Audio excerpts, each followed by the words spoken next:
ಜನಾಂಗ ಉದ್ಧಾರವಾಗುವುದು. ಪ್ರಾಣಿನ ಸಾಕ್ಷಾತ್ ಅಭ್ಯುದಯ ನಿಶ್ರೇಯಸ ಹೇತು ಯಸ್ಯ ಧರ್ಮ.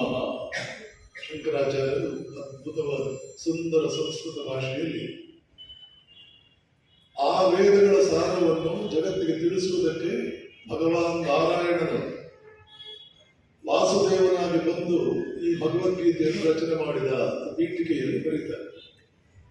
ವಿವಿಧೋಹಿ ವೇದೋಕ್ತೋ ಧರ್ಮ ಪ್ರವೃತ್ತಿ ಲಕ್ಷಣ ನಿವೃತ್ತಿ ಲಕ್ಷಣಶ್ಚ ಜಗತಃ ಸ್ಥಿತಿ ಕಾರಣಂ ಪ್ರಾಣಿನ ಸಾಕ್ಷಾತ್ ಅಭ್ಯುದಯ. ಅಭ್ಯುದಯ ಅಂದ್ರೆ ಅರ್ಥಕಾಮಗಳು, ಬೇಕಾದಷ್ಟು ದುಡ್ಡು, ಸಮೃದ್ಧಿ, ವಿಜ್ಞಾನಗಳು, ತಂತ್ರಜ್ಞಾನಗಳು, ಎಲ್ಲ ಸಮೃದ್ಧಿಗಳು, ವೈಭವ,